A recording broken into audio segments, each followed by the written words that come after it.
네, 요한 1서 말씀을 바탕으로 우리 아이덴티티 네 번째 시간을 좀 말씀을 나눠보고자 합니다. 아이덴티티라는 주제로 벌써 이야기를 쭉 나누고 있는데, 우리 지난주에는 믿음에 대해서 이야기를 했습니다. 여러분, 그리스도인이라면은 이제 믿음 다음에 뭐가 나와야 되죠? 그렇죠, 소망 나와야 되고, 그 다음에 사랑입니다. 다음 주가 아마 사랑일 거예요. 네, 이렇게 믿음, 소망, 사랑의 3종 세트를 좀 이야기를 나눠보려고 하는데, 제가 사실 좀 이렇게 컨디션이 좋지가 않아요. 지금 1, 2, 3부 예배를 설교를 다 하고 4부까지 하고 있어가지고 목 상태가 좀 많이 안 좋은데, 여러분들한테 불쾌한 소리를 들려드려서 일단 죄송하고요. 허리가 조금 안 좋아져가지고 좀 삐딱하게 서 있더라도 이해해 주십시오. 또 이렇게 버릇없게 저렇게 서 있나 생각하지 마시고, 좀 안 좋구나 이렇게 사랑의 마음으로 품어주시면 감사하겠습니다. 제가 요즘 자꾸 허리가 안 좋아갖고 이렇게 뒷짐지고 있었더니 누가 저한테 굉장히 불쾌한 얘기를 했어요. 홍상수 같다고, 홍상수 시그니처 포즈를 자꾸 취한다 그래가지고, 제가 아내랑 나이 차이가 많이 나긴 하지만 그런 스타일은 아닙니다. 네, 이해해 주시고 사랑으로 품어주시면 좋겠습니다. 소망에 대해서 좀 이야기를 해보려고 합니다. 여러분은 소망이라는 단어를 어떻게 정의를 하세요? 소망, 우리 뭐 소망이도 있긴 한데, 소망이라는 표현은 희망이랑은 좀 달라요. 희망은 우리가 뭐랄까요, 척박한 환경 속에서 그래도 한 줄기 빛과 같은 내 마음속에 뭔가를 꽉 움켜쥐고 이것이 될 거야 라는 어떤 의지를 가지고 살아가는 게 희망이라면은, 소망은 그 근원이 나에게 있는 게 아니라 하나님께로 있다라는 게 바로 좀 차이점이 있습니다. 성경도 좀 희망과 소망을 조금 구별하는 편인데요, 희망이라는 것은 사람이 품을 수 있지만, 소망은 하나님께서 주시는 것, 하나님께서 내 마음에 심어주시는 것이라는 이 기원의 근원의 차이가 조금 있어요. 그러다 보니까 소망은 종종 다른 단어로 좀 이렇게 바뀌어서 사용되기도 하는데, 소망은 소원보다는 소명에 가깝습니다. 그리고 소망은 비전에 조금 가깝고요, 또 소망은 내 삶에 아직 이루어지진 않았지만 이루어질 것을 확신하는 믿음에 조금 가까운 면이 있어요. 그렇다 보니까 이 소망이 다양하게 좀 이해되긴 하지만, 좀 하나로 정의를 해보자면, 하나님께서 내 삶에 베풀어 주시는 어떠한 목표나 희망이나 꿈꾸는 바, 그리고 그것이 실제로 이루어지리라는 믿음의 확신이라고 좀 이야기를 해볼 수 있지 않을까 싶습니다. 그런데 이 소망이라는 거를 나이가 들면 좀 쉽게 잃어버리는 것 같아요. 여러분, 중고등학교 시절이나 어릴 때를 좀 생각을 해보면은 비전이라는 거를 좀 많이 품죠.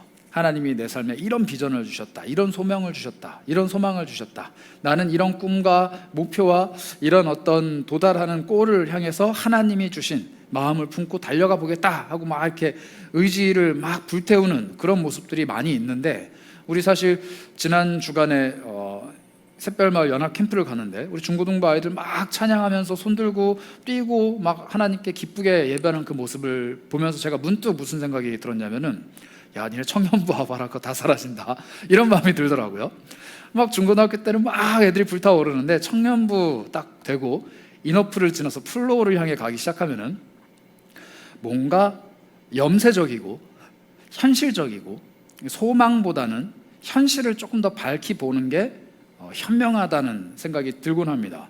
그리고 이제 저처럼 40대가 되면은 비전과 꿈에 투자를 하고 달려가는 것보다는 현실에 집중하고 현실에 안주하고 또 현실을 잘 살아내는 게 오히려 더 안정적이다라는 생각을 하게 돼요. 그런 의미에서 저도 이제 소망에 대해서 생각을 하면서 묵상을 해보니까, 나는 무슨 소망이 있는가 하는 생각을 하게 되더라고요. 돌아보니까 저도 죄송한데 별로 없는 것 같아요. 이 구체적인 소망, 나는 올 한 해 하나님이 나에게 이런 믿음의 약속을 주셨다, 혹은 이런 꿈들을 주셨다, 혹은 내 인생에 이런 소망을 주셨다라고 명쾌하게 밝힐 수 있는 게 점점 없어지는 것 같아요. 사실 점점 없어진다는 표현도 무색할 만큼 진짜로 없는 것 같습니다. 그런데 그 없어짐의 이유를 곰곰이 생각을 해보니까, 현실이라는 벽이 우리 앞에 높게 세워지면 세워질수록 소망이 사라지는 것 같아요. 야, 이거 해봤는데 안 되더라, 이거를 꿈꿔봤는데 현실이 굉장히 크더라, 이 소망을 이루기에는 나는 이미 좀 나이가 들어버렸더라, 이런 현실적인 문제들이 내 앞에 계속 다가오면 다가올수록, 또 현실을 자각하고 바라보고 현실의 약함을 깨달으면 깨달을수록 사람은 소망이라는 것을 점점 잃어버리는 것 같습니다. 그런 의미에서 이 소망을 잃어버린 우리 오늘날의 그리스도인 저 같은, 그리고 소망을 잃어버린 오늘날의 청년들의 모습을 제가 이렇게 쭉 생각을 하다가 한 단어가 떠올랐어요. 한 2, 3년 전에 나왔던 유행했던 단어긴 한데, 오늘 설교 제목에도 있습니다만, 필터 버블이라는 단어 혹시 들어본 적 있으신가요? 아마 이제 IT 쪽에서 종사하는 분들은 아주 유명한 단어이기 때문에 잘 아실 텐데, 이 필터 버블은 SNS가 막 이제 활발해지면서, 정확히 말하면 페이스북입니다. 페이스북이 전 세계를 막 휩쓸기 시작하면서 나왔던 단어입니다. 어떤 사람이 이제 테드에 나와서 강의를 하면서 이 필터 버블이라는 개념을 처음 제시를 했는데, 이거예요. 내가 그 페이스북의 피드를, 인스타그램도 요즘에 이제 피드를 내리잖아요. 내리면은 광고든 알고리즘이든 혹은 내 주변 사람이든 뭔가가 계속 새롭게 뜨기는 뜨는데, 이게 정말로 순수하게 중립을 지키면서 뜨지 않는다라는 겁니다. 뜰 때 내 취향을 고려한 알고리즘의 제시들이 이제 막 뜨죠. 그것도 그건데, 내가 이러한 성향 혹은 이러한 분야, 이러한 관심사들을 계속 보면 볼수록 그것들이 더 많이 뜨는다는 거예요. 근데 이거는 SNS의 특징이니까 그렇다 치는데, 문제는 이제 필터 버블이라는 겁니다. 이게 뭐냐면, 알고리즘이 제시한 이런 어떠한 특정 분야의 정보들이 버블, 즉 거품을 딱 형성을 해서 내가 그 안에 갇히게 만든다는 거예요. 이게 사실은 정치적인 그 게시물들을 가지고 나왔던 이야기인데, 그 사람이 자기는 굉장히 진보에 속해 있는 사람인데, 이걸 처음에 제시했던 사람이 진보 측에 속해 있던 사람인데, 자기가 보수에서 말하는 것을 좀 공부하고 알아보고 싶어서 일부러 보수의 진영에 속해 있는 사람들의 아티클도 읽고 피드도 가서 구경을 하고 그 사람들의 이야기를 듣고 또 친구도 하고 막 하다 보니까 이 SNS가 자기를 보수주의자라고 착각을 하고, 나는 진보인데 보수의 정보를 계속 띄우는 거예요. 그래서 이 사람이 거기서 깨달은 거예요.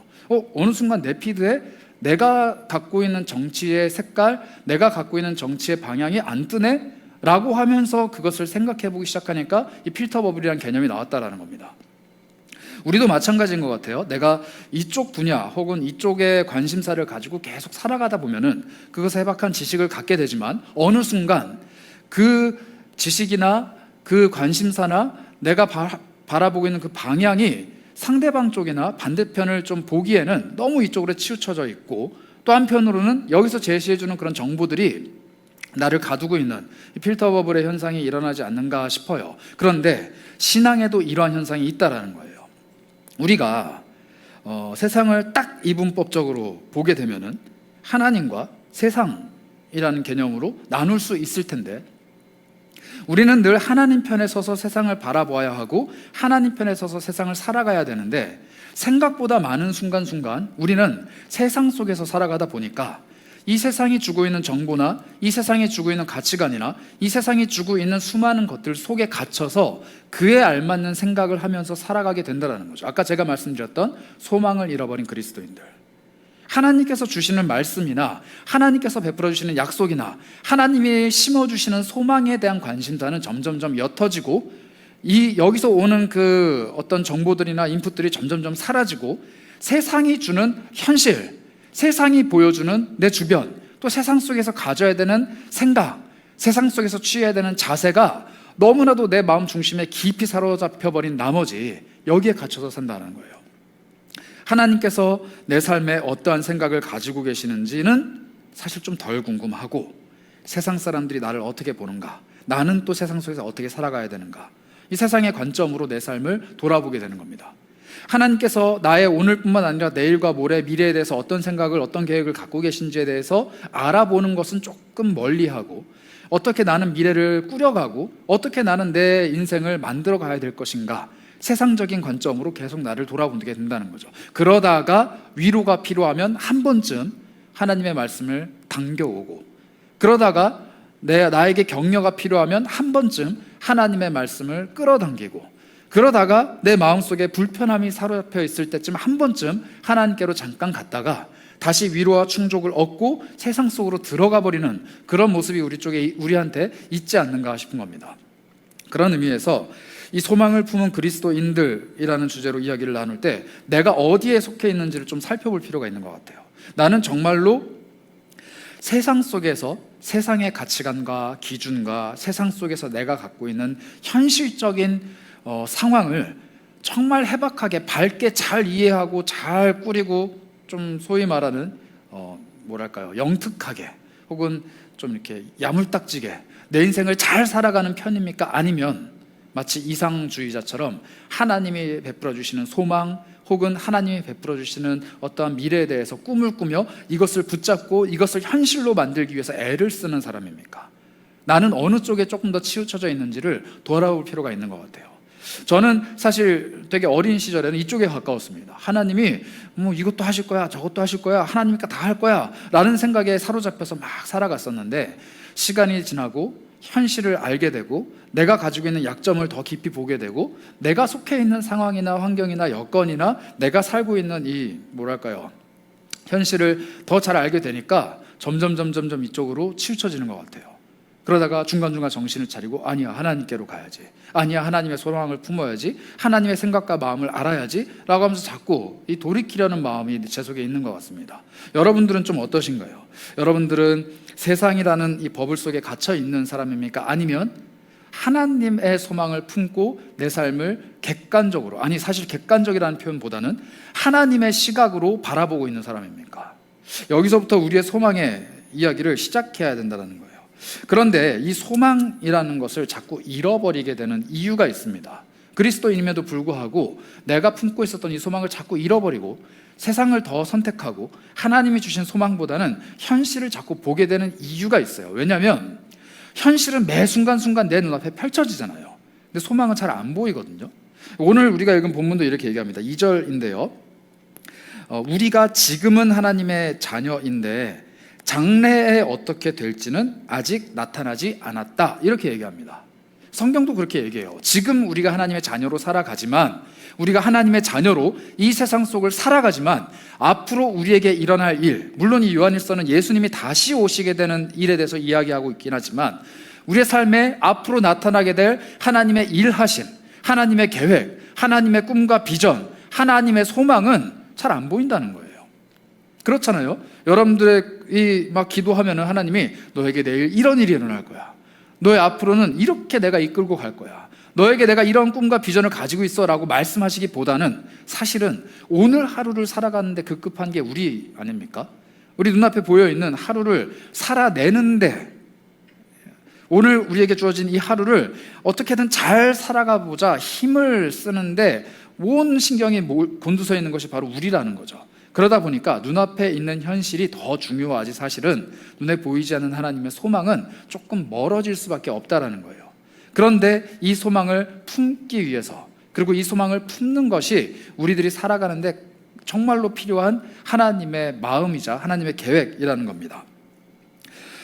제가 한번 이렇게 스쳐 지나가다 봤는데 비교 종교학자였어요. 그러니까 종교들을 쭉 놓고 비교하면서 연구를 하는 비교 종교학이라는 게 있습니다. 그 연구가가 세상에 있는 경전들을 막 이렇게 다 읽어보는데, 그 사람이 이제 연구 소스니까요.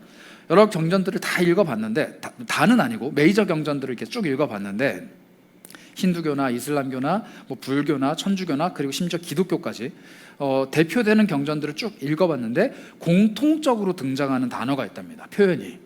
그러니까 신이 사람에게 해주는 이야기 중에 공통적으로 등장하는 표현인데, 그게 뭐냐면 그 사람이 느끼기에는 두려워하지 말라라는 거예요. 그 각각의 신들이 다양한 이야기들을 많이 하는데 모든 경전들이, 심지어 이 기독교의 성경까지도 이야기하는 바 중에 굉장히 강하게 이야기하는 것이 뭐냐면 두려워하지 말라라는 표현이랍니다. 그래서 이 사람이 내린 결론은 뭐냐면 종교는 현실에 대한 두려움을 가진 사람이 만들어낸 허상이다, 이렇게 얘기를 해요. 그런데 우리는 이 성경을 종교로 접근하는 것이 아니라, 또 어떠한 사상으로 접근하는 것이 아니라 정말로 살아계신 하나님의 말씀으로 받고 접근하는 관점에서 그 표현을 한번 돌이켜볼 필요가 있는 것 같아요. 세상의 모든 종교들은, 그리고 모든 신들은, 그리고 모든 우상들은, 사람이 만들어낸 허상들은 자기가 갖고 있는 두려움을 해소하기 위한 장치입니다. 그렇다라는 것은 자기가 현실에 치여서 막 살아가고 있지만 제가 말하고 있는 이 소망, 미래에 대한 하나님의 계획, 내가 품게 되는 어떠한 희망적인 일들이 눈에 보이지 않기 때문에 사람은 자연스럽게 어떤 감정을 품게 되느냐? 두려워한다는 거예요. 내가 오늘은 살아있지만 내일은 살아있을까? 내가 오늘은 직업을 가지고 있지만 내일은 이 직업이 영원할까? 오늘 내가 행복한 것처럼 느껴지지만 이 행복이 내일의 나에게도 있을까? 내가 오늘은 건강하지만 내 생명이 내일 나에게 담보가 되어 있을까? 라는 막연한 두려움이 계속 밀려 들어온다는 거죠.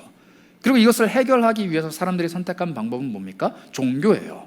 그런데 하나님께서는 이렇게 본능적으로 소망을 잃어버린 사람들이 갖고 있는 막연한 두려움을 해결하기 위해서 우리에게 뭐라고 말씀하시느냐? 두려워하지 말라라고 말씀을 하실 뿐더러 이것을 해결해내는 방법을 우리에게 주셨다라는 겁니다. 그게 바로 하나님의 소망을 품는 거예요.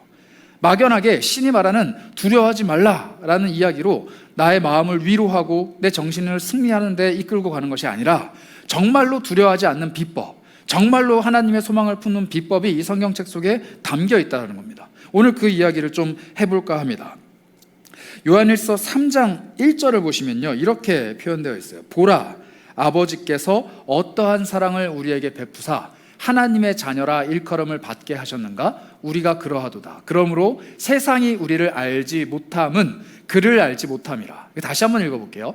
보라, 하나님께서 어떠한 사랑을 우리에게 베푸셨는데 그 사랑은 하나님의 자녀로 우리를 부름받게, 일컬음받게 하셨다. 우리가 그런 존재들이다. 그러므로 세상이 우리를 알지 못하는 것은 즉 하나님을 알지 못하기 때문이다 라고 이야기를 하고 있습니다. 이걸 좀 쉽게 풀어서 설명하면 이런 거예요. 하나님이 우리에게 사랑이라는 걸 주셨어요. 근데 그 사랑은 우리를 하나님의 자녀로 만듭니다. 하나님의 자녀가 되었다라는 것은 성경의 관점에서, 그리고 요한일서의 관점에서 말하자면 뭐냐면 하나님을 눈으로 본다라는 거예요. 내 눈으로 직접 하나님을 보고 하나님이 말씀하시는 말씀을 내 삶으로 받고 듣고 살아계신 하나님을 느낀다라는 거죠. 막연히 멀리 있는 신이 말하는 두려워하지 말라라는 위로가 아니라 내 눈에, 내 삶에, 내 모든 감각을 통해서 경험하게 되는 하나님이 나에게 말씀하시는 바, 사랑이라는 것으로 다가온다라는 겁니다. 우리가 지금 아이덴티티 시리즈를 계속 이야기하면서 하나님에 대한 체험, 하나님에 대한 경험을 계속해서 강조하고 있는데 소망도 마찬가지예요. 하나님에 대한 경험이 근간이 되고 하나님에 대한 경험이 기반이 되는 겁니다. 하나님의 말씀을 한번 보고 듣고 경험하고 체험하기 시작하면, 살아계신 하나님에 대한 경험이 내 삶에 들어오기 시작하면 어떤 것이 내 마음속에 일어나기 시작하냐면 하나님의 자녀가 되었다라는 기쁨과 그 자녀가 받는 사랑이 내 삶에 무럭무럭 자라난다는 겁니다. 나는 정말 사랑받고 있는 존재구나. 하나님이 나를 사랑하시는구나. 내가 하나님의 자녀가 됐구나. 내가 하나님을 알고 하나님도 나를 알고, 내가 하나님을 알고 있지만 세상은 하나님을 모르기 때문에 내 삶의 방식을 이해하지 못하고, 내가 품고 있는 소망조차 이해하지 못하고, 내가 왜 이런 삶을 살아가는지 이해하지 못하지만 나만이 알고 있는 하나님과 나와의 관계 속에 새겨져 있는 소망, 하나님의 계획, 하나님의 사랑, 하나님의 자녀됨이 나에게 있구나라는 것을 깨달아가는 과정이 바로 믿음이자 소망을 품어가는 과정이라는 거예요. 요한일서는 그것을 이야기하고 있습니다. 그래서 뭐라고 얘기하냐면 3장 1절에 시작을 이렇게 해요. 보라, 이렇게 얘기합니다. 보라. 눈을 들어서 보라는 거예요. 하나님을 바라볼 때 하나님의 사랑을 알게 됩니다. 하나님을 바라볼 때 하나님이 품고 계신 나를 향한 계획을 알게 되는 거예요. 나의 인생의 계획을 갖고 있는 존재를 보고 내 인생의 가장 좋은 계획을 갖고 있는 존재가 품고 있는 소망이라는 것을 내 삶에 끌어당기기 시작하면 두려움이라는 게 사라지게 된다는 겁니다. 제가 이걸 묵상하면서 문득 뭐가 떠올랐냐면요, 2017년쯤,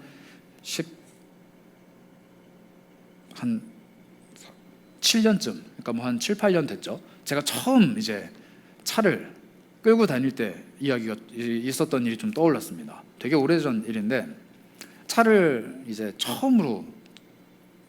타고 처음으로 사고가 났어요. 이 사고가 났는데 어떻게 났냐면은 앞에 차 갑자기 확 서는 거예요. 그래서 저도 어쩔 수 없이 확 섰어요. 섰는데 이씨 큰일 날 뻔했네 이랬는데 뒤에서 오는 차가 그걸 못 보고 저를 그대로 들이받은 겁니다. 그래서 제가 거기서 1차적으로 되게 놀랐고, 2차적으로 놀랐던 건 뭐냐면, 이게 사실 제일 큰 놀라움이었는데, 그때 옆에 저희 아내가 타고 있었는데 비밀 연애였어요. 이 교회에서 비밀 연애였는데 교회를 가는 길에 사고가 난 거예요. 그게 뭐 어떻게 해야 될지를 모르겠는 거죠. 그래서 내려가지고 저는 이제 교회를 빨리 가야 되고 아내는 출근을 해야 되는 아침에 사고가 났는데 어떻게 하다가 대충 이제 제가 사고 처리를 할 테니 먼저 가라. 그래갖고 아내는 이제 빨리 가고 저는 막 이제 어떻게 해야 될지를 몰라가지고 거의 뭐 울기 직전이었어요. 사고라는 것 자체가 처음 나봤고 이 상황 자체도 되게 이제 난감한 상황이잖아요. 그래서 막 땀을 뻘뻘 흘리고 있었는데 어떻게 해야 될지를 몰라서 제가 아버지한테 전화를 했습니다. 우리 아버지는 이제 뭔가를 좀 알 것 같아서 아버지 사고가 났는데요. 그랬는데 이제 아버지가 말씀하시는 거예요. 피 나냐? 안 납니다. 괜찮다. 뭐 이렇게 얘기하시는 거예요. 그게 중요한 게 아니고 처리를 어떻게 되냐. 근데 나한테 전화하지 말고 보험회사에 해야 된다. 그래갖고 제가 이제 전화를 끊고 보험회사에 전화를 했죠. 그랬더니 뭐 출동을 하겠대요. 알겠습니다 하고 끊었습니다.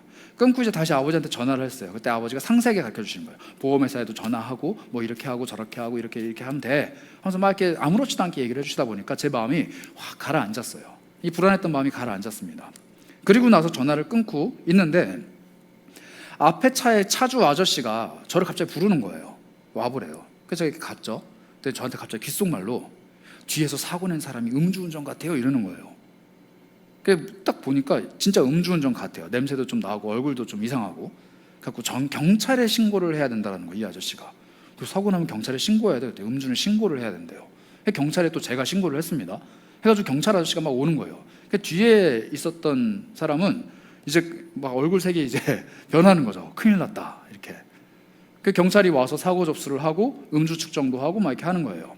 그 사이에 보험회사 직원도 오고 경찰 분들도 오시고 그래갖고 저한테 얘기를 해주시는 거예요. 보험회사 직원이 제가 너무 막 땀 흘리고 막 이렇게 불안해하니까 걱정하지 말라고. 후방추돌은 100%입니다 이러는 거예요. 그러면서 또 뭐라고 하냐면 음주는 150%입니다 이러는 거예요. 제가 거기서 위안을 얻어가지고 그래 이거다. 나는 아무 잘못이 없다. 저 사람이 다 죽일 놈이다 이렇게 했죠. 경찰서에 가서 이제 조서인가요 뭐 이런 걸 쓰는데 그 사람 이름이 요셉이더라고요. 아니 요한이었어요. 요한이었는데 얘기를 들어보니까 군인이었더라고요. 근데 이제 휴가를 나와서 그 전날 술을 많이 먹고 그 다음날 아침에 이제 운전을 하는데 들깬 상태인 거예요. 근데 보니까 아버지가 목사님이에요. 목사님 차를 끌고 나와서 사고를 낸 거예요. 그래서 제가 이거 신고를 하지 말았어야 됐나? 뭐 이런 생각을 잠시 했지만 그래도 사회의 정의와 평화를 지키기 위해서 제가 이제 그 사람이랑 이제 뭐 이렇게 조사도 하고 뭐 상황도 설명을 다 했습니다. 병원에 입원해 있는데 그 보험회사 아저씨가 몇 번 전화를 하시더라고요. 그러면서 계속 안심을 시켜주는 거예요. 이거 조사를 할 필요도 없다. 100%다. 블랙박스 보니까 우리 차주님은 멈췄고 그 다음에 한참 있다 이 차가 와서 들이받은 거다. 그러니까 100%다 이거는. 그리고 그 사람이 이제 음주이기 때문에 어쩔 수 없다. 뭐 이렇게 얘기를 하면서 안심을 시켜주더라고요. 그래서 저는 이제 보험회사 직원이 하라는 대로 병원도 가고 뭐도 하고 다 했습니다. 했는데요, 제가 어떤 여유가 막 생기냐면요. 이 뒤에 있는 사람이 목사님 아들인데 그래도 좀 이제 덜 곤혹스럽게 해야 되지 않을까 하는 생각이 이제 문득 든 거예요. 그래가지고 이제 뒤에 사람의 보험회사 직원이 와서 합의를 볼 거냐 뭐 이렇게 하더라고요. 근데 저희 보험사 직원은 처음부터 합의해주면 절대 안 된다고, 무조건 안 된다고, 그냥 계속 뻑이라고.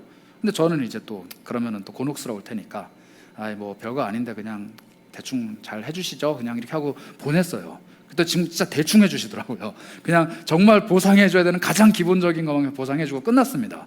다 끝나고 제가 이제 차도 수리도 다 하고 모든 게 다 끝났어요. 다 끝나고 나서 제가 뭘 느꼈냐면은 엄청 불안해하고 땀 흘리고 막 울 것 같았던 저의 심리 상태가 전문가가 와서 설명을 해주니까 그냥 끝나더라고요. 제가 아버지한테 전화를 해서 이거 어떻게 해야 돼요? 막 했는데 아버지가 야, 그 별거 아니야. 이거 이렇게 하면 돼. 하니까 안심이 되더라고요. 우리 아버지는 전문가도 아닌데. 근데 진짜 전문가, 보험사 직원이 와서 이거는 100%입니다. 150%입니다. 당신이 아무것도 잘못한 게 없어요. 라고 말 한마디 해줬을 뿐인데 제 마음이 확 녹더라고요. 그리고 경찰서에 가서 당당하게 조서를 썼습니다. 이게 사람의 마음이 변하더라고요. 제가 거기서 뭘 느꼈냐면요. 다 아는 사람이 장땡이더라고요. 한번 겪어본 사람, 다 아는 사람, 이걸 어떻게 해결해야 되는지를 아는 사람이 진짜로 힘이 있는 사람이라고요. 이걸 잘 모르니까 막 이렇게 불안해하고. 근데 마치 우리 인생이 그런 게 아닐까 싶었어요. 제가 아까 사람들의 두려움에 대해서 얘기했잖아요. 한 치 앞도 모르는, 내일 일이 어떻게 될지 모르는, 내가 어떻게 살아가야 될지 모르는 사람들이 두려움이라는 걸 겪게 되고 불안감이라는 걸 겪게 되는데, 내 삶을 너무나도 잘 아시는 이 보험사 직원보다도 더 나의 삶을 잘 해결해 줄 수 있는, 나에게 모든 것들을 평안하게 이끌고 가실 수 있는 하나님이 내 삶에 괜찮다, 내가 해결해 줄게 라고 말씀을 해주시기 시작한다면, 하나님이 이런 계획을 가지고 있고 너는 하나님의 계획에 알맞는 소망을 품으며 그 소망을 위해 기도하면서 너의 삶을 일구어 가라는 말씀만 해주시기만 한다면, 우리가 갖고 있는 그 막연한 두려움은 온데간데 없이 사라지고 당당하게 세상 속에서 내가 가지고 있는 소망을 놓고 살아갈 수 있지 않을까라는 겁니다. 그냥 차 사고 하나도 이렇게 당당하게 해결해낼 수 있는 나라는 사람이, 내 인생의 목적지를 몰라서 이리저리 방황하고 있는 운전이 아니라 정말로 내 삶의 모든 것들을 다 알고 계시는 하나님께서 나를 가이드해 주신다면 얼마나 편안하게 갈 수 있을까라는 거예요. 여러분들은 이런 소망을 품어본 경험이 있으십니까? 하나님께서 베풀어 주시는 소망, 하나님께서 만들어 가시는 나의 삶의 계획, 하나님께서 심어주신 그 소망의 씨앗이 내 마음속에 자라날 뿐만 아니라 그것이 언젠가 내 삶에서 이루어질 것이다라는 희망, 혹은 이루어졌다라는 기쁨을 누려본 적이 있냐는 거예요. 하나님이 약속해 주신, 하나님 품게 하신 그 나의 꿈과 소망이 내 삶에서 현실적으로 일어난 것에 대한 기쁨을 경험한 사람은 하나님이 나의 평생을 이끌고 가신다라는 확신을 갖게 된다는 겁니다. 그래서 오늘 성경은 계속 얘기하잖아요. 보라, 하나님을 봐라. 하나님이 너에게 어떠한 사랑을 베풀어 주셨는지, 너에게 어떠한 계획을 갖고 계시는지를 봐라. 그것을 보는 사람은 지금 이 삶에서 장래에 일어날 일을 보지 못할지라도, 장래에 일어날 일을 경험하지 못할지라도 오늘을 살아갈 수 있는 힘과 오늘을 경영할 수 있는 방향을 알 수 있다라는 이야기를 하고 있는 것입니다. 잠언 19장 9절은 이렇게 이야기를 해요. 우리 한번 같이 읽어볼까요? 잠언 16장 9절입니다. 함께 읽습니다. 시작. 사람이 마음으로 자기의 길을 계획할지라도 그의 걸음을 인도하시는 이는 여호와이시니라. 너무 유명한 구절이죠. 사람이 자기 마음속에 자기가 걸어갈 길을 다 계획을 세우고 인생의 플랜을 짜고 오늘 하루 해야 될 일, 이번 주에 갖게 된 계획, 이번 달, 1년, 나의 평생을 이렇게 살아가리라 계획을 다 세울지라도 그 모든 것들을 경영하시고 이끌고 가시고 인도하시는 분은 하나님이라는 겁니다. 그리고 그 하나님의 뜻만 내 삶에 남는다라는 거죠. 우리의 계획이 불필요하다는 얘기가 절대 아닙니다. 이 잠언이 말하는 바, 그리고 성경이 말하는 바는요, 하나님이 알아서 다 하실 것이기 때문에 계획을 세우는 게 무의미해. 너가 아무리 계획 세워도 하나님이 하고 싶은 대로 할 거야, 이걸 얘기하는 게 아니에요. 하나님의 계획이 있기 때문에 그것을 아는 사람은 자기의 계획을 완벽하게, 자기의 계획을 탁월하게, 자기의 계획을 효율적으로 세울 수 있다는 것을 이야기하고 싶은 거예요. 그러니 더 중요한 것은 뭐냐? 계획을 세우기 전에 하나님의 뜻, 하나님의 소망, 하나님의 계획을 알아야 한다는 겁니다. 이것을 알고 내 삶을 대할 때와 이것을 모르는 채로 내 삶을 대할 때는 천지 차이라는 거죠. 내가 아무리 내 삶을 계획하고 경영한다 할지라도 하나님의 뜻과 계획이 반대의 이야기를 한다면 이게 헛수고가 될 수도 있잖아요. 물론 하나님이 존중은 해주시겠지만 하나님이 갖고 계신 완벽한 계획보다는 좀 못한 계획일 겁니다. 그러나 하나님이 갖고 계신 완벽한 계획을 소망으로 품고 있는 사람은 그것에 걸맞게 자신이 해야 될 일을 잘 해낼 수 있다라는 얘기입니다. 이게 바로 하나님을 바라보는 사람, 그리고 그 사람이 갖게 되는 두려움을 버리는 방법이라는 겁니다. 내 계획이 아니라 하나님의 계획이 있음을 신뢰하고 그 하나님을 바라보는 것, 그리고 그 하나님의 사랑을 경험하는 것이 내 삶에 대한 막연한 두려움을 떨쳐낼 수 있는 방법이라는 겁니다.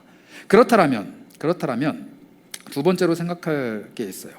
하나님을 보는 게 도대체 뭐냐라는 거예요. 하나님의 사랑을 어떻게 보냐는 거죠. 하나님을 보라라고 하는데 하늘의 시선을 두면 하나님이 보입니까?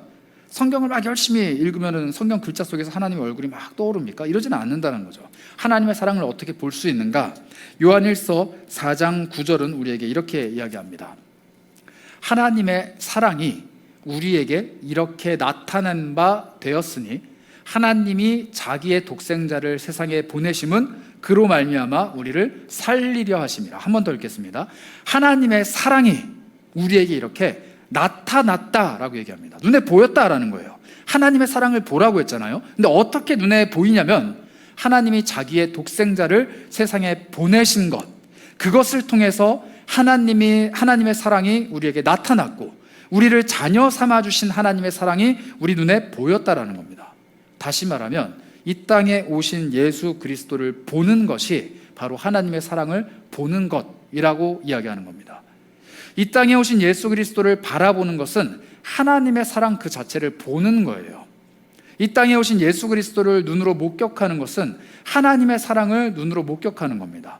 하나님의 사랑을 보게 되면 아까 성경 말씀에 이야기한 대로 그 사랑이 우리 안에 있는 두려움을 내어 쫓게 되고 하나님의 소망을 가져오게 됩니다. 예수 그리스도를 바라보는 것, 예수 그리스도를 바라보는 것만으로도 하나님의 사랑이 내 안에 들어오게 되고 우리 안에 있는 두려움이 몰려나게 된다는 거죠. 그래서 우리가 해야 될 일은 예수 그리스도를 바라보는 겁니다.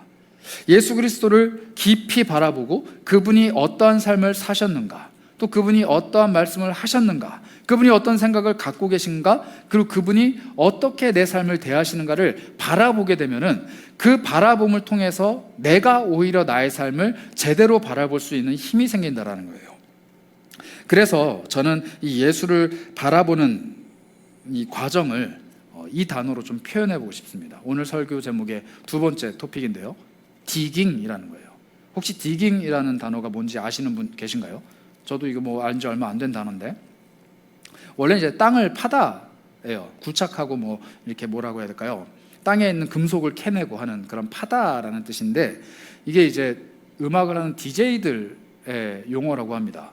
DJ들이 자기의 어떤 음악적인 스펙트럼을 넓혀주거나 혹은 자기에게 어떤 깊은 인사이트를 주는 곡들을 발견했을 때 다른 사람들에게 소개하면서 내가 이제 디깅한 곡이다 이렇게 소개를 한대요. 그렇대요. 저도 직접적으로 사용하는 단어는 아니어서 잘 모르는데, 이 디깅이라는 뜻이 요즘에는 이제 어떤 식으로 사용되는가, 우리의 삶 속으로 들어와서 이 표현이 제일 알맞습니다.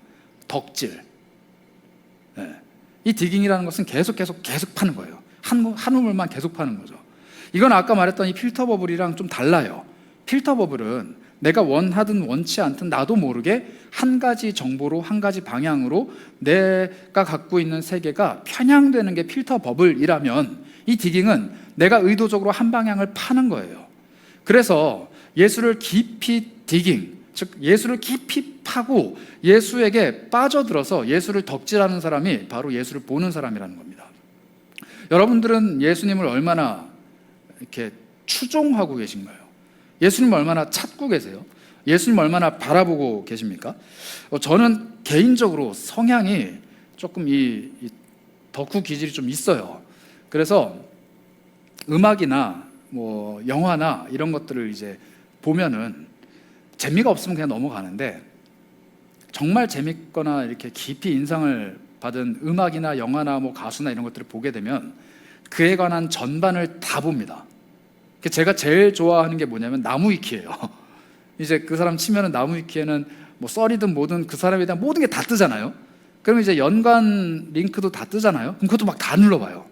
그래가지고 이 사람이 언제 어디서 태어났고, MBTI는 뭐며, 누구랑 결혼을 했으며, 했는 걸 다 봐요. 그럼 막 계속 그걸 보는 게 즐거워요. 제가 얼마 전에 한번 설교 때도 소개해드렸던 퍼펙트 데이즈라는 영화를 이제 봤는데 너무 인상 깊었어요. 그래서 제가 그 영화를 이제 나무위키에 띄워놓고 그 영화에 관련된 모든 것들을 막 이제 보기 시작했습니다. 그래서 그 영화 주인공이 한국에 와서 인터뷰를 한 게 한 40몇 분짜리인데 그 인터뷰를 다 봤어요. 그리고 그 영화에 대한 이제 해석들이나 평론가들의 평이나 이런 것들도 다 보고 그 나무위키에 나온 것들을 다 읽어보고, 심지어 그 주연 배우가 출연했던 다른 영화들 파생된 연관 검색어까지 막 다 눌러보면서 소위 말하는 디깅을 한 거죠. 제가 어제는 어느 것까지 제 알고리즘에 떴냐면, 네이버에서 그걸 한번 검색을 해보니까 이제 이렇게 연관 그걸로 뜨는 것 같아요. 퍼펙트 데이즈에 출연했던 그 연기자가 방문했던 장소들이 있어요. 그 장소들을 똑같이 따라가면서 여행했던 덕후가 있더라고요. 저보다 더 심한 사람인데 그 사람이 그거를 이제 다 찍어가지고 웹에다 올린 거예요, 실제로. 저는 그걸 또 앉아서 막 보면서 와, 그렇구나 하면서 이걸 보고 있는 거예요. 그래서 제가 이런 덕후 기질이 예수님께도 있으면 좋겠다 하는 생각을 했습니다. 여러분들은 좀 어떠세요? 정말로 예수 그리스도라는 존재가 말씀을 통해서나 혹은 예배를 통해서나 혹은 다양한 방식으로 내 삶에 스며들어 올 때 그렇구나 하고 쓱 밀어내는, 그냥 한 귀로 듣고 한 귀로 흘려보내는 그런 성향이십니까? 아니면 정말로 그 말씀이 그러한가? 정말로 이게 예수님이 하셨던 말씀인가? 그리고 이 말씀이 정말로 내 삶에 힘이 있고 능력이 있고 나를 향해 주어진 말씀인가를 생각하고 골똘히 연구하며 내 삶에 접붙여보는 그런 스타일이십니까? 예수의 말씀을 깊이 묵상하고 깊이 찾는 사람들에게 예수님이 약속을 하신 게 있어요. 나를 찾는 사람은 내가 만나주고, 나에게 입을 활짝 여는 사람들에게 내가 그 입에 먹을 것을 넣어주고, 예수님이 반응하시겠다고 말씀하셨거든요. 그냥 예수님이 말씀하실 때 그 음성이 울려 퍼지는 것이 아니라 정말로 예수를 탐닉하고 예수를 즐겨 찾고 예수를 정말로 계속 찾아가는 그 디깅이라는 것을 하는 그 사람이야말로 예수님을 더 깊이 알아간다라는 거죠. 그래서 우리는 필터 버블에 갇혀있는 신앙이 아니라 정말로 예수를 찾아가고 예수 덕후가 되어서 예수를 향해서 정말로 끝을 봐야 되는, 직성이 풀리는 그런 마음으로 정말로 예수를 탐닉해가는 그런 과정들이 우리에게 있어야 되지 않겠나 싶은 겁니다. 그래서 여러분들에게 한 가지 권면을 드립니다. 예수 덕후가 되시길 추천하는데, 사실 이 덕질은요 혼자 하면 재미가 없어요. 그렇죠? 이 덕질에 빠지게 되면 제일 먼저 하는 게 뭡니까? 커뮤니티를 가게 돼요. 저도 이제 몇 가지 커뮤니티에 가입이 돼 있는데, 저는 이제 뭐 연예인 같은 것들은 좀 덕질을 안 하는 편이고, 제가 이제 카페를 가입한 게 몇 개 있어요. 자동차, 그러니까 제가 몰고 다니는 자동차, 혹은 뭐 자전거, 그리고 제가 이제 사진이 또 취미다 보니까 제가 쓰는 카메라, 뭐 이런 것들, 그러니까 제가 취미나 좋아하는 것들을 같이 좋아하는 사람들이 만들어 놓은 카페에 가입을 했습니다. 그런데 제가 뭐 이제 등업을 해야 되니까 인사 정도는 해요. 안녕하세요. 그리고 출석도 합니다. 댓글도 달아. 이게 등업하려면 기준이 있어요. 그냥 못 봐요. 그래서 뭐 새싹에서 일병인가 뭐 이런 거 되려면요, 이거 가입 조건을 만족을 시켜 드려야 돼요. 그래야 이제 제가 이제 글을 열람할 수 있기 때문에 제가 거기까지는 활동을 하는데 그 이상은 안 해요. 뭐 댓글을 단다든지 혹은 글을 남긴다든지 뭐 질문을 한다든지 이런 것들은 거의 일체 활동을 안 하는데, 제가 들어가서 하는 건 뭐예요? 눈팅. 계속 눈팅을 하죠. 눈팅을 하는데 저는 제가 하고 싶은 그 덕질에 모든 것들을 거기서 공유하고 누리며 얻으면서 그것에 대해서 더 해박한 지식들을 갖게 됩니다. 제가 자전거를 산지 벌써 한 10년이 넘어가는데 그 기종을, 그 자전거를 요즘 잘 타지도 않는데 뭐 그 카페는 거의 2, 3일에 한 번씩 들어가는 것 같아요. 새 글이 올라오면 들어가서 막 봅니다. 별것도 아닌데. 그 들어가 보면 그냥 안녕하세요 이게 다예요. 근데도 막 궁금해서 들어가 보게 되고 찾게 되고 자꾸 보게 되는 것, 이게 바로 덕질과 팬덤 아니겠습니까? 근데 여러분들이 예수 그리스도라는 사람을, 예수라는 한 사람을 이 덕질을 할 때 여러분들 곁에는 이 덕질의 커뮤니티가 있냐라는 거예요. 물론 이 교회가 그 커뮤니티이긴 해요. 예수님을 따르고 예수님을 사랑하고 예수님을 좋아하는 사람들이긴 하지만 생각보다 우리가 이 덕질에 대해서 함께 나누는 건 별로 없는 것 같아요. 물론 내가 경험한 예수님, 또 내가 알고 있는, 또 알고자 하는 그 예수님에 대한 이야기들을 나누는 것들도 뭐 덕질 하나가 될 수 있지만, 요즘 시대만큼 예수님을 덕질하기 좋은 시대가 있을까요? SNS를 열면은 예수님이 이제 하나의 밈이 돼서 이 그리스도인들에게 다양한 방식으로 다가오고 있잖아요. 저도 그런 계정들을 막 팔로우를 해놓고 예수님을 자주 소비하려고 합니다. 그리고 예수님에 관한 묵상들, 다른 사람이 했던 그 묵상이나 다른 사람이 하는 그 고백들을 같이 공감하고 얻으려고 애를 쓰죠. 그리고 그 사람들과 동화되려고 막 애를 씁니다. 그리고 여러분들이 그런 고민들을 하고 있진 않을까, 또 여러분들이 그런 생각들을 하고 있진 않을까 알아가고자 애를 쓰는 거죠. 이런 식으로 우리가 함께 예수를 추종하고 예수를 따라가는 커뮤니티가 있어야 된다는 거예요. 이거를 성경이 이야기하고 있는데요, 디모데 후서 2장 20절부터 22절에 이런 말씀이 있습니다. 우리가 잘 아는 말씀인데요, 큰 집에는 금그릇과 은그릇뿐만 아니라 나무그릇과 질그릇도 있어 귀하게 쓰는 것도 있고 천하게 쓰는 것도 있나니, 그러므로 누구든지 이런 것에서 자기를 깨끗하게 하면 귀히 쓰는 그릇이 되어 거룩하고 주인의 쓰임에 합당하며 모든 선한 일에 준비함이 되리라. 또한 너는 청년의 정욕을 피하고 주를 깨끗한 마음으로 부르는 자들과 함께 의와 믿음과 사랑과 화평을 따르라. 22절을 한 번만 더 읽어볼게요. 너는 청년의 정욕을 피하고 주를 깨끗한 마음으로 부르는 자들과 함께 의와 믿음과 사랑과 화평을 따르라. 이 디모데후서 말씀 우리가 앞에 두 구절은 되게 잘 알아요. 이 집에는 그릇들이 되게 많은데 여러 그릇들이 있지만 하나님이 쓰시는 그릇은 깨끗한 그릇이다.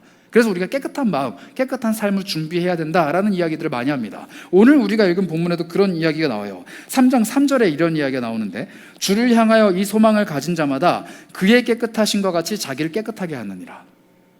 예수를 바라보고 예수를 덕질하는 사람은 예수님이 어떻게 자기 자신을 깨끗하게 만들어 가셨는가를 바라보면서 자기 자신을 깨끗하게 한다는 거예요. 이 디모데후서 말씀과 일맥상통하죠. 예수님이 찾으시는 그릇은 깨끗한 그릇이다. 예수님의 깨끗하심을 바라보면서 자기를 깨끗하게 하는 사람이다. 이 깨끗한 존재로 자기 자신을 가꾸어가는 것을 이야기를 하는데, 이 예수님을 바라보면서 내 자신을 깨끗하게 가꾸어가는 게 나 개인적인 덕질이라면은 그 다음에 나오는 구절은 뭐라고 얘기하느냐? 청년의 정욕을 피하고 주를 같은 마음으로 부르는 사람들과 함께 모이라는 거예요. 함께 모여라. 깨끗한 마음을 갖기를 원하는 사람들, 혼자서 이 덕질을 하는 게 아니라, 혼자서 고군분투하는 게 아니라, 혼자서 살아가는 게 아니라 깨끗한 그릇들끼리 모여서 함께 커뮤니티를 이루고 함께 하나님의 말씀을 나누라는 거예요. 이게 바로 디모데후서의 결론입니다. 이 디모데후서의 말씀은 깨끗한 그릇을 찾으시는 주님이 너를 깨끗하다 인정을 했으면 그럼 너는 가서 다른 깨끗한 그릇들과 함께 청년의 정욕을 피하고 주를 깨끗한 마음으로 부르며 의와 믿음과 사랑과 화평을 이루어 가라 라고 말씀을 하시는 겁니다. 이게 바로 청년의 때 우리가 찾아야 되는 그리스도인의 커뮤니티예요. 우리 공동체가 그런 공동체가 됐으면 좋겠습니다. 그냥 때가 되면은 만나서 오늘 들었던 말씀에 대해서 생각을 잠깐 나누고, 혹은 내 삶에 했던 고민들 잠깐 나누고, 그렇게 수박 겉핥기식으로 표면적으로 관계를 맺고 흩어지는 그런 관계가 아니라 정말로 내 삶에 찾고 있는 하나님에 대한 소망과 하나님의 계획과 또 내가 정말로 원하는 나의 깨끗함, 나의 순수함, 나의 순전함, 나의 이 신앙의 열정들을 함께 공유하고 그것을 함께 독려하고 힘을 북돋아주고 그것을 함께 추구해가는 진짜 예수의 덕질의 팬덤이 모였으면 좋겠어요. 내 곁에 있는 사람이 그저 같은 시기에 같은 교회 안에서 같은 신앙생활을 하고 있는 한 사람으로만 여겨지는 것이 아니라 저 사람의 삶 속에 역사하시는 예수 그리스도가 나의 예수 그리스도이시고 내가 정말로 찾고 구하고 사랑하고 따르고자 하는 그 예수 그리스도께서 그 사람이 바라보고 있는 방향이라는 것을 인정하고 함께 한 곳을 향해 달려가는 그런 사람이 되기를 소망합니다. 이게 바로 하나님이 우리에게 공동체를 주신 이유예요. 공동체. 오늘도 우리는 2부 순서를 할 겁니다. 오늘도 소그룹 나눔을 할 거예요. 어떤 나눔 하실 거예요? 그냥 내가 한 주 동안 살아왔던 이야기, 그리고 오늘 말씀 들어봤을 때 내가 잠깐 생각해 본 것, 이런 거 피상적으로 나누고 끝나겠습니까? 아니에요. 여러분들 삶 속에 정말 더 깊은 나눔, 더 깊은 생각들, 그리고 더 깊은 예수를 향한 덕질들이 이루어지길 바라고요. 그게 정말로 내 곁에 있는 사람들과 공감이 되길 바라고, 그게 내 곁에 있는 사람들과 함께 어우러져서 더 큰 시너지를 냈으면 좋겠습니다. 그래서 나 혼자 세상 속에서 고군분투하며 세상의 가치관과 세상의 기준에 매여 있는 이 필터 버블에 갇혀 있는 신앙인이 아니라 정말로 함께 모여서 예수라는 존재를 계속 디깅하고 파고 예수를 탐닉하고 예수를 발견하고 그것을 함께 기뻐하는 그런 공동체가 되시기를 축복합니다. 그래서 여러분들에게 한 가지 권면을 드려요. 9월 첫째 주 토요일 새벽에 커뮤니티 오브 플레이어 합니다.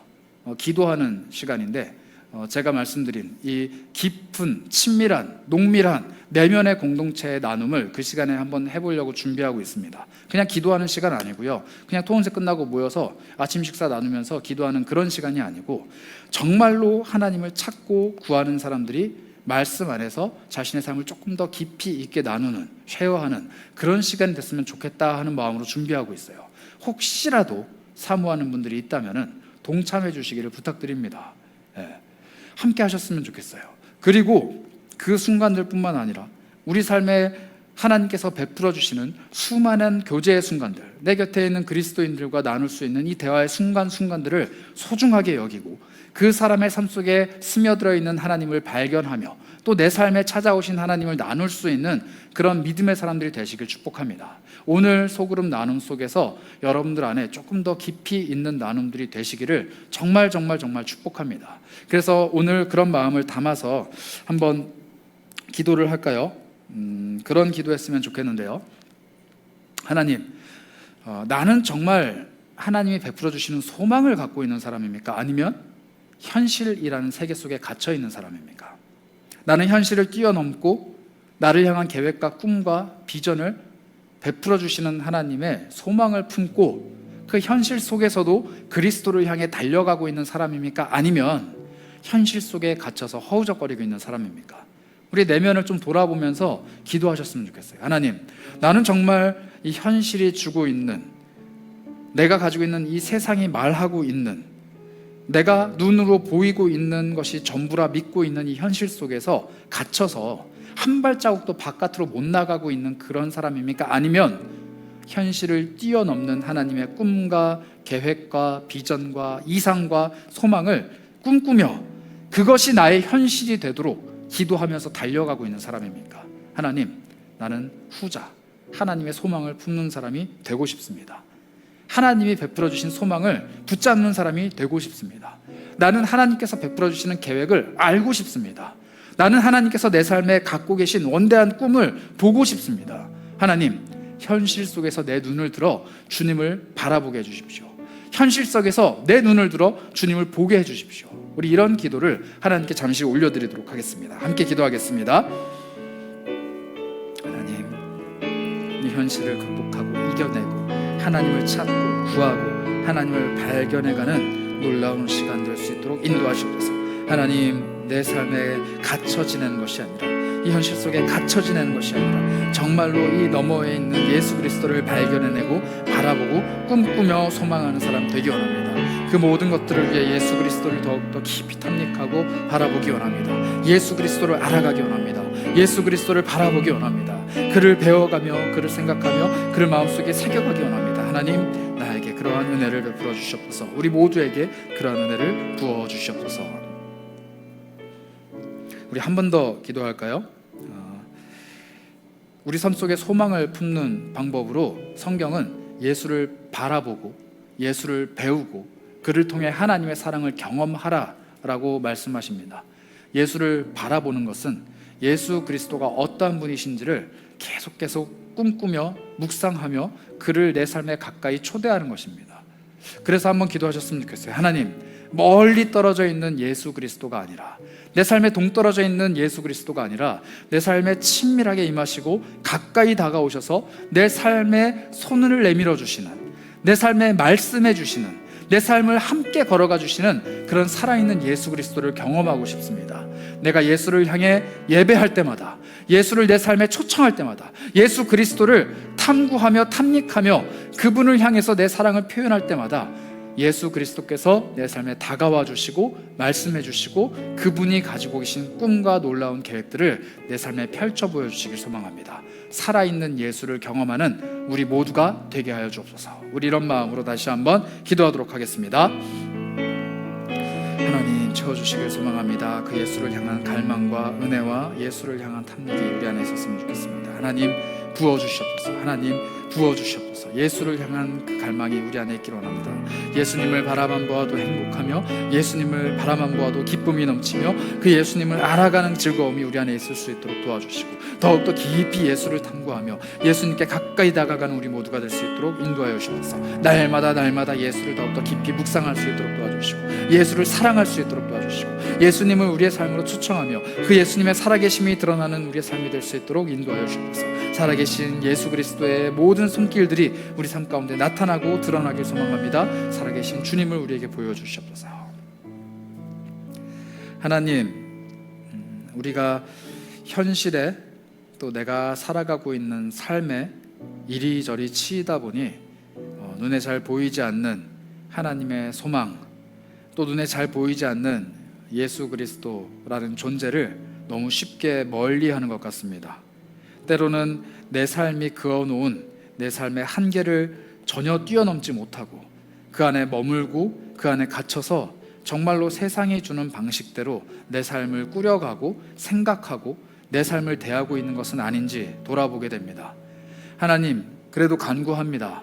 정말로 내 삶의 바깥쪽에 변두리에 저 멀리 계신 예수 그리스도가 아니라 내 삶에 가까이 들어오셔서 내 삶에 동행해 주시고 내 삶을 어루만져 주시고 내 삶의 꿈이라는 것을, 소망이라는 것을 심어 주시고 하나님이 원하시는 그 목적지를 향해, 하나님이 계획하신 그 방향을 향해 나와 함께 동행해 가시는 살아계신 예수님을 내가 발견하기 원합니다. 내가 예수님을 더욱더 사랑하게 하시고 예수님을 더욱더 탐구하게 하시고 예수 그리스도의 그 말씀을 더욱더 깊이 묵상하게 하시고 예수님의 어떠하심을 더욱더 깊이 상고하는 하나님의 사람이 되게 하여 주시옵소서. 예수 그리스도를 날마다 가까이 하는 즐거움을 우리 안에 허락해 주시기 원합니다. 삶 속에서 또 일상에서 내가 마주하고 있는 수많은 상황과 현장들 속에서 예수를 날마다 묵상하며 그분을 가까이 모신 사람이 되게 하셔서 정말로 하나님이 품고 계신 나의 삶의 계획이 살아있는 소망이 되어 내 삶에서 힘차게 역동적으로 능력이 되어주는 그러한 놀라운 삶, 기쁨 넘치는 삶을 살아가게 하여 주옵소서. 예수 그리스도의 소망이 나의 소망이 되기를 간절히 원합니다. 그렇게 예수를 바라보기 원합니다. 감사드리오며 우리 주 예수 그리스도의 이름으로 기도합니다. 아멘. 우리 함께 찬양합시다. 예수를 더 갈망하고 예수를 더 바라고 예수를 더 꿈꾸는 그 마음을 담아서 우리의 찬양으로 고백하도록 하겠습니다. 함께 고백합니다. 내 삶의 소망, 내 삶의 소망, 내가 바라는 한 분, 내가 바라는 한 분, 예수 닮기를 내가 원하네. 예수 닮기를 내가 원하네. 한없는 사랑, 풍성한 긍휼, 예수 닮기를 내가 원하네. 예수 닮기를, 예수 닮기를 예수 보기를, 예수만 높이길 내가 원하네. 내 평생 소원, 예수 닮기를, 예수만 닮기를 내가 원하네. 우리 2절로 고백합시다. 온유하시고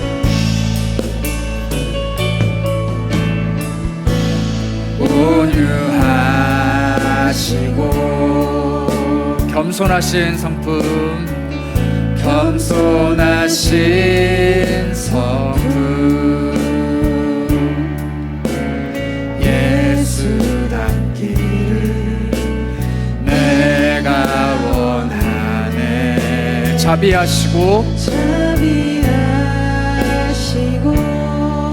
내 삶의 위로자가 되시는 주, 위로자 되신 주, 그 예수님을 닮아가길 소망합니다. 예수 닮기를 내가 원하네. 우리 간절히 고백합시다. 예수 닮기를, 예수 닮기를, 예수 보기를, 예수만 높이길 내가 원하네.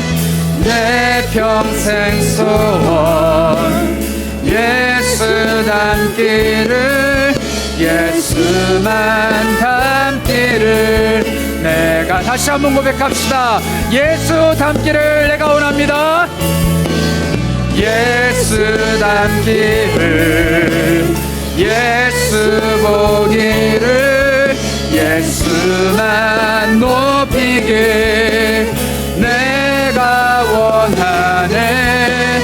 내 평생 소원, 예수 닮기를, 예수만 닮기를 내가 원하네. 계속 찬양합니다. 완전한 예수, 완전하신 예수, 나를 새롭게 하시네.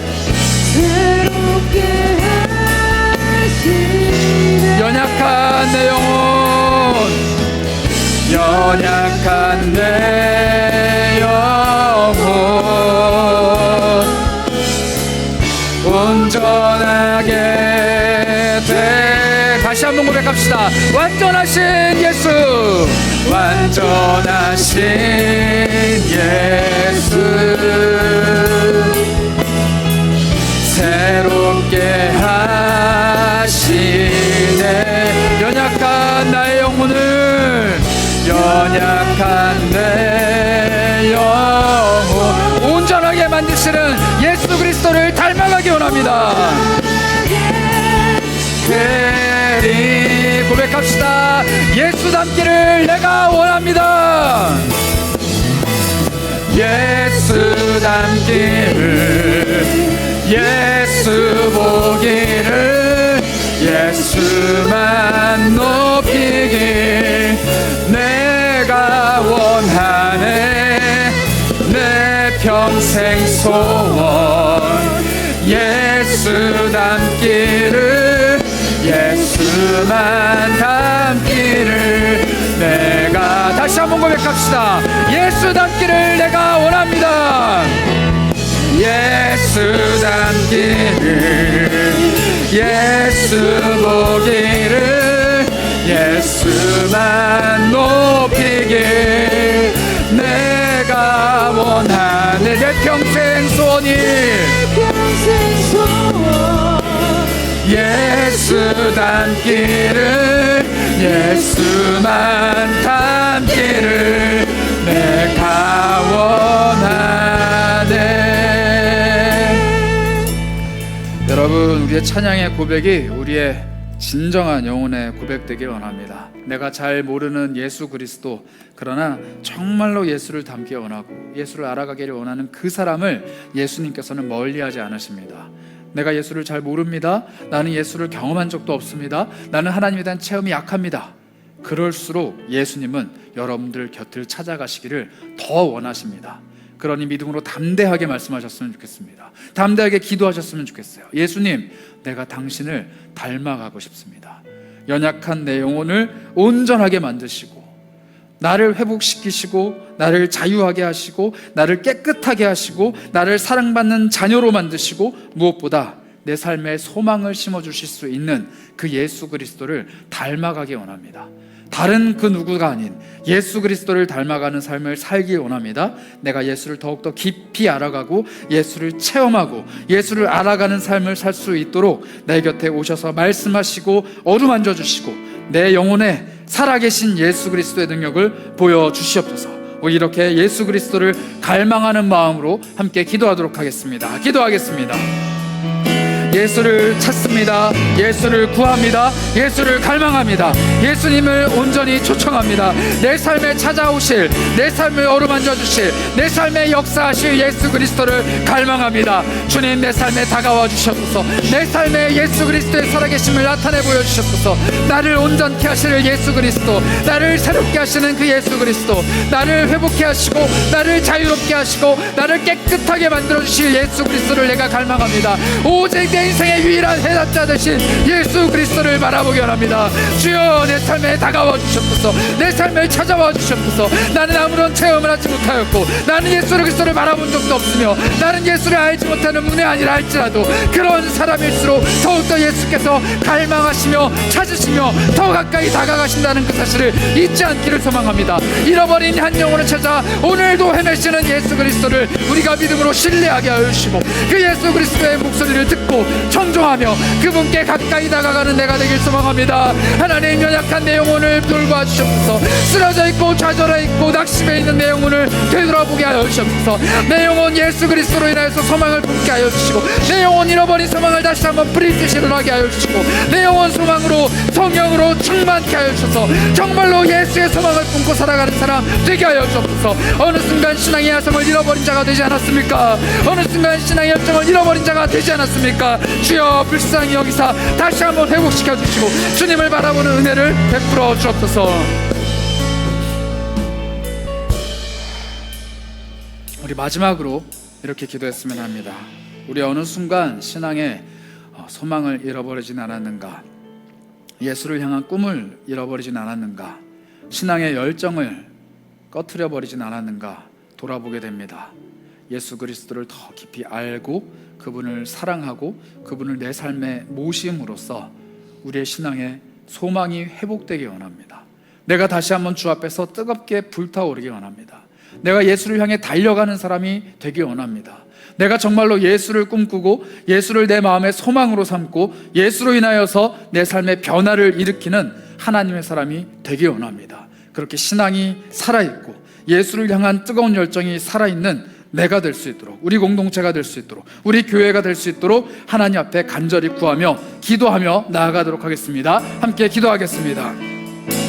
주여, 우리 삶의 신앙의 열정을 회복시켜 주시길 소망합니다. 내 삶의 신앙의 열정을 회복시켜 주시기 원합니다. 함께 예수를 갈망하고 함께 예수를 바라보며 함께 예수를 향해 도전하며 함께 예수를 예배하는 그런 공동체로 우리를 회복시켜 주시옵소서. 기도하는 일에 더욱더 매진할 수 있도록 도와주시고 하나님을 찾고 구하며 갈망하는 사람들이 될 수 있도록 인도하여 주시고 우리 안에 성령의 회복을 다시 한번 부릴 듯이 임하게 하는 하나님의 사람들 될 수 있도록 인도하여 주시옵소서. 내 속에 사라져버린 신앙의 열정을 다시 한번 일어나게 하여 주시고 내 삶에 잃어버린 그 신앙의 열정이 다시 한번 불일 듯이 샘솟게 하여 주시고 다시 한번 예수를 향해 달려가는 사람이 될 수 있도록 인도하여 주시옵소서. 살아계신 주 하나님을 바라보길 원합니다. 살아계신 예수 그리스도를 향해 달려가기 원합니다. 그 예수 그리스도를 마음에 품고 쫓아가기 원합니다. 주여, 내 삶을 붙들어 주시고 다시 한번 예수를 향해 불타오르는 신앙의 열정을 회복케 하여 주시고 예수를 향한 소망과 하나님이 심어주시는 그 열정이 내 속에 살아 움직이는 하나님의 사람 될 수 있도록 인도하여 주시옵소서. 내 속에 다시 한번 주님의 열정이 불일 때 일어나게 하여 주시옵소서. 살아계신 하나님이 내 속에 다시 한번 불타오르게 하여 주시옵소서. 그 하나님을 향한 사랑과 열정이 그 하나님을 향한 내 인생의 배기가 살아있을 수 있도록 도와주시고 잃어버린 소망을, 잃어버린 열정을, 잃어버린 꿈을 다시 한번 붙잡으며 내 삶을 하나님과 함께 꿈꾸며 달려가는 하나님의 사람들 되게 하여 주시옵소서. 낙심하고 쓰러지고 넘어져 있는 자들이 있다면 주께서 일으켜 세워주시고 그 영혼에 성령을 부어주시고 하나님을 향한 소망을 다시 한번 꿈꿀 수 있도록 하나님을 향한 열정을 다시 한번 품을 수 있도록 힘을 더하여 주시옵소서.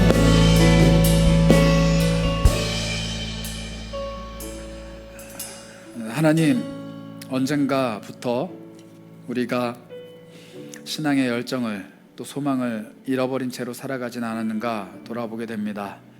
예전에는 예수님이 부르시는 말씀 한 구절에 의지해서 내 삶에 이런저런 꿈도 꿔보고 또 언젠가는 주께서 약속해 주신 그 말씀 한 구절을 붙들고 내 인생에 도전이라는 것도 해보고 또 언젠가는 예수 그리스도께서 품게 하신 꿈 하나만 믿고 정말로 기도하며 열심히 달려갔던 우리의 모습이 이제는 사라지진 않았는가 돌아보게 됩니다. 하나님, 늘 신앙 안에서 열정을 품게 하시고 예수의 꿈을 꾸게 하시고 하나님의 소망을 마음 한구석에 깊이 새겨두고 그것으로 인해서 달려갈 수 있는 우리가 되게 하여 주옵소서. 현실의 막막함이, 눈앞에 놓여있는 수많은 담벼락들이, 현실의 세계가 나를 가두는 것이 아니라 정말로 예수 그리스도와 함께 더 큰 꿈을 품고 더 깊은 소망을 가지며 달려가는 우리 모두가 되기를 소망합니다. 그러기 위해서 우리가 함께 손붙잡고 예수를 더 깊이 알아가는 그러한 하나님의 사람들 되게 하여 주옵소서. 공동체가 함께 예수를 꿈꾸게 하시고 함께 예수를 나누게 하시고 함께 예수를 소비하게 하시고 함께 예수를 먹고 마시며 즐겨 할 수 있도록 우리 공동체 위에 예수 그리스도의 은혜를 충만하게 부어주시기 원합니다. 함께 모여 대화할 때마다 예수에 관한 이야기가 넘쳐 흐르게 해주시고 함께 모여 교제할 때마다 예수 그리스도의 살아계심이 우리의 교제를 통해 드러나게 하시고 우리가 함께 있을 때마다 하나님의 꿈과 소망을 같이 품어나가는 그리스도인의 참된 공동체가 될 수 있도록 우리 이르플로우 청년들을 기억하시고 동행해 주시길 소망합니다. 각자의 삶의 자리에서 예수의 꿈을 품고 살아가는 주님의 종들 되길 소망합니다. 각자의 삶의 자리에서 예수가 베풀어 주신 그 소망을 품고 날마다 승리해가는 주님의 사람들이 되기를 소망합니다. 주여, 우리에게 힘을 더하여 주시고 날마다 힘솟는 은혜를 베풀어 주사 하나님 아버지께서 베풀어 주시는 꿈과 소망이 우리의 모든 것이 될 수 있도록 인도하여 주옵소서. 감사드리오며 우리 주 예수 그리스도의 이름으로 기도하옵나이다. 아멘. 지금은 우리 삶의 유일한 소망이 되어주신 하나님 아버지의 크신 사랑과 우리가 바라보며 느끼며 함께 누려야 될 우리 주 예수 그리스도의 무한하신 은혜와 또 그것을 가능케 하시는 우리 안에 살아계신 성령 하나님의 교통하심이 이제는 한 마음 한 뜻으로 동일하게 예수의 꿈을 품고 예수의 소망을 함께 나누기로 결단하고 고개 숙인 사랑하는 모든 청년들 머리 위에 지금으로부터 영원까지 함께 있을지어다. 아멘.